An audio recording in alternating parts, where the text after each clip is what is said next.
Okay, welcome back to another video. So today we'll be looking at how to solve for an unknown angle of a right angled triangle. So in the last video we would have been looking at the unknown side of a right angled triangle, and I'd recommend going back and watching that video before this one, as it's going to be using some of the key fundamental elements that I'll be moving through this quite quickly, as it's very similar to the other one. However, we're just going to be taking one extra additional step in helping to solve.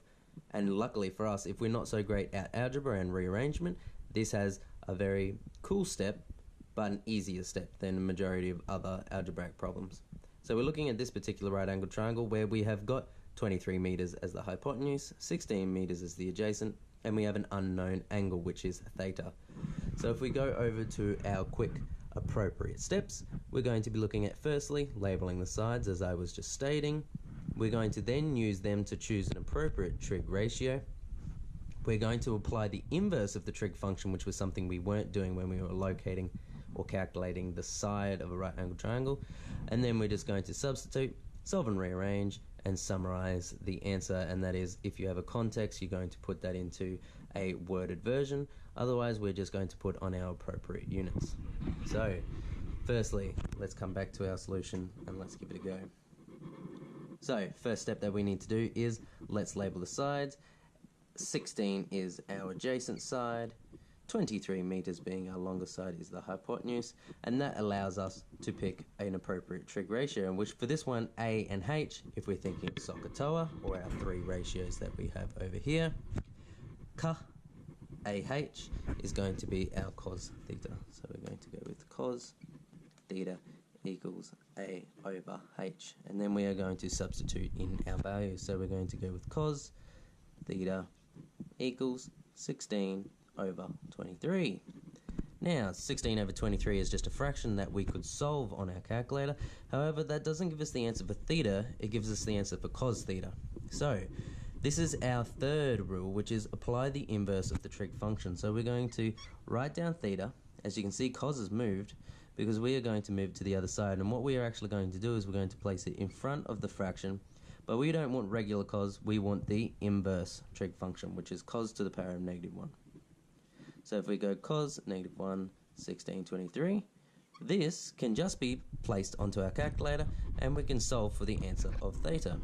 Now, for most calculators, you will be pressing shift or second and then pressing the cos button to get the cos inverse. However, for my fancy calculator, I have lots of different trig ratios that are available to me, so I've just gone and picked cos -1, and I'm doing 16 over 23, which gives us a degree of 45.92079. So theta equals 45.920 blah blah blah. And again, we always want to try and rearrange, we want to always try and round our answer to 2 decimal places where appropriate. So we would be left with 45.92 degrees. Okay, so now we have a second problem. The sides that are labelled are in a different position. Our theta remains in the same position. I want you to pause the video now and try and solve for theta using the same appropriate rules that we were using before. Okay, so hopefully you paused the video. Now we are going to be doing our first step, which is labeling our sides. So we have got a side that is opposite the theta, and we have got one that is adjacent with theta. So we're looking for one of our rules for SOHCAHTOA, or sine cos tan, that fits the OA, which for this one is going to be our tan theta equals opposite over adjacent. And we're going to sub in the values that we know. Tan theta equals, our opposite is 22.7 and our adjacent equals 19.1. Then we are going to do and apply the inverse of tan to this side, and again, this is a much easier process than a majority of other rearrangement techniques that we would normally have to do when calculating the appropriate side. It's just a staple thing that we're going to have to try and remember. So theta equals inverse of tan, 22.7 over 19.1. If we come over to the calculator, we can see I've done the inverse of tan, and that gives us 49.9224 degrees.